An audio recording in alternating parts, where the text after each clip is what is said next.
Bonjour, je m'appelle Araceli Escobar et je vais vous présenter le sujet numéro 3 de l'expression orale du DALF C1 Sciences humaines.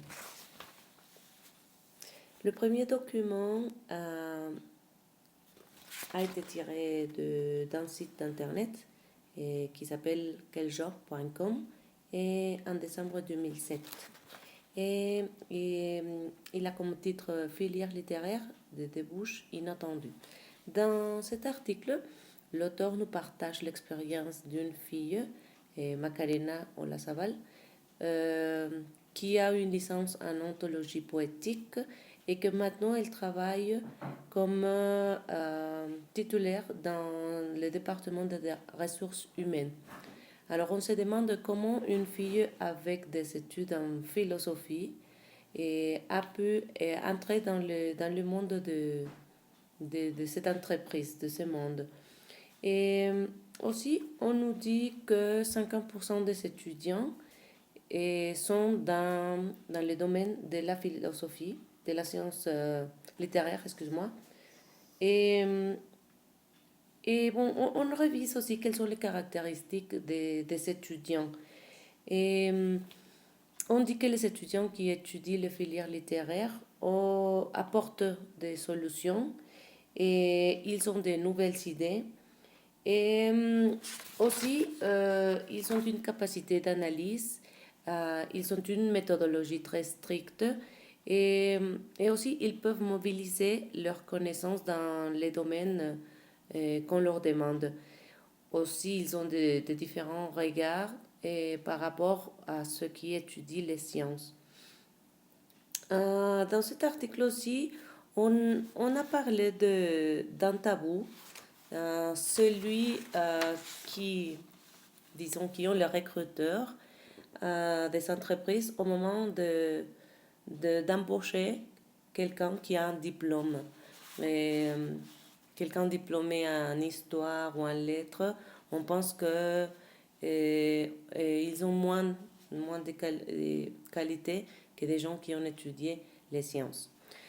Le document numéro 2, il a été aussi tiré de l'internet, d'un site appelé agorabox.fr en août 2007. Cet article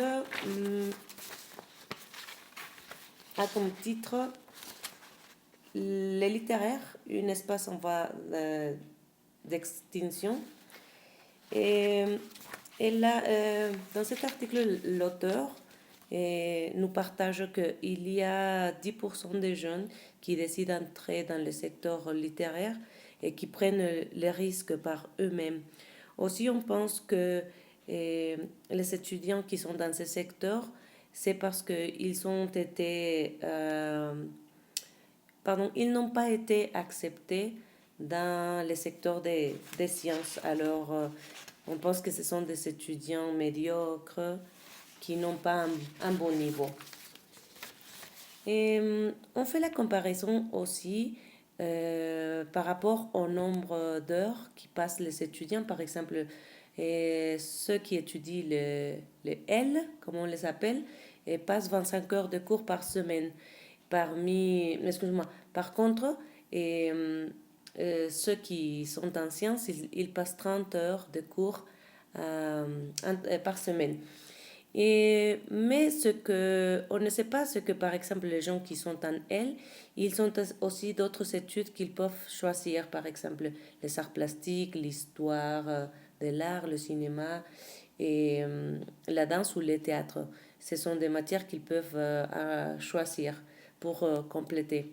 Et bien, dans cet article aussi, on remarque quelles sont les habilités des étudiants du secteur de la littérature. Et bon, on nous dit qu'il y a 90% de filles qui sont dans ce secteur.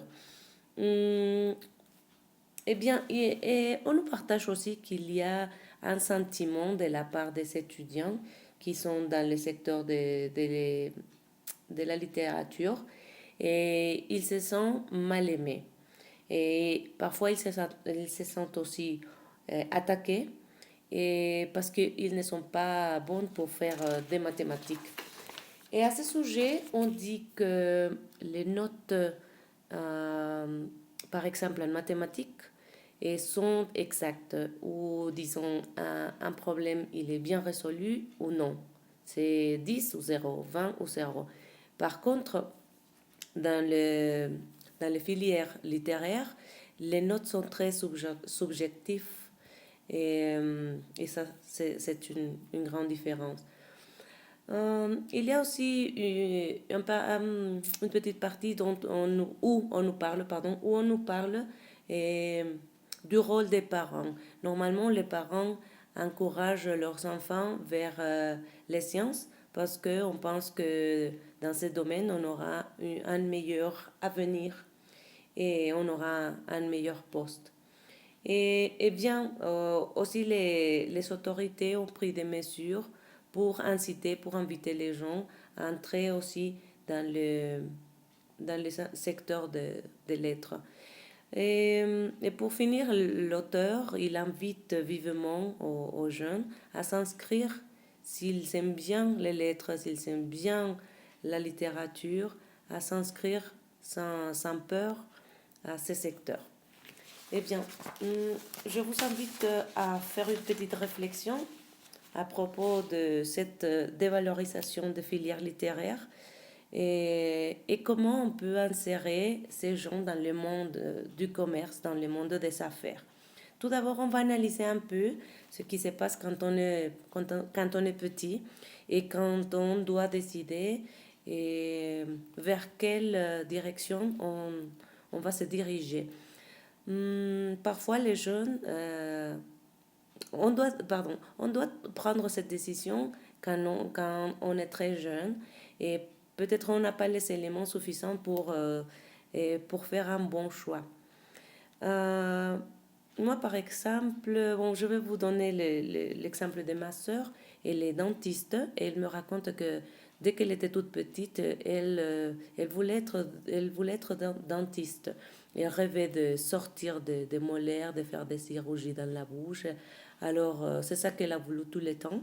Et bon, elle a réussi à faire des études et elle a bien obtenu sa licence. Moi, par contre, quand j'avais 14 15 ans, je ne savais pas ce que je voulais étudier. Moi, ce que je savais, c'était que j'aimais les sports. Et moi, je pensais être professeur. Je voulais devenir professeur de sport. Mais mon frère aîné m'a dit, écoute, les profs de sport ne gagnent pas grand-chose. Tu devrais faire de la comptabilité. Tout le monde a besoin d'un expert comptable. Et moi, j'ai écouté, moi je dis, mais pourquoi pas? Et moi, je me suis inscrite au lycée, puis à l'université. Je finis ma carrière, j'ai ma licence en comptabilité, mais je n'ai jamais travaillé dans ces domaines. Et j'ai passé beaucoup de temps à faire de l'escrime. Et j'ai vécu en France et j'ai eu l'opportunité d'apprendre le français. Et c'est à partir de là que euh, j'ai commencé à enseigner le français. C'est ça que j'aime. Alors, bon, ça c'est mon expérience. Et comme l'influence que mon frère a fait sur moi, aussi il y a l'influence des parents. Normalement, si dans la famille il y a un avocat, euh, on est obligé à étudier le droit parce que c'est une tradition dans la famille et peut-être on n'écoute pas ce que les jeunes veulent en réalité. Et il faut, je crois que être très précis, il faut aussi voir ce que nos enfants ou ce que les jeunes aiment. Il faut voir quelles sont leurs capacités, leurs habilités pour pouvoir les exploiter sans penser à dire, ah, tu dois être, je ne sais pas, ingénieur parce que les ingénieurs gagnent bien ou tu dois être médecin. Et je crois que quand on aime ce qu'on étudie, on le fait avec plaisir. Et bon, dans cette, disons, découverte d'habilité, je crois que l'éducation nationale a un rôle aussi très, très important. Parfois, on n'a pas les éléments, comme je vous disais tout à l'heure, on n'a pas les éléments suffisants pour décider ce qu'on veut faire. Et c'est aussi un problème de l'éducation nationale, je peux vous dire. Et bien, passons maintenant au monde du travail. Et je crois que les entreprises doivent ouvrir ces ports aux jeunes, même s'ils ont un diplôme en filière littéraire. Parce que comme on a bien dit dans l'analyse, et ces gens ont d'autres qualités, ils ont une méthodologie, ils ont une pensée différente et il faut en profiter. Mais je crois qu'il faut bien savoir où est-ce qu'on peut insérer ce type de jeunes avec ces talents.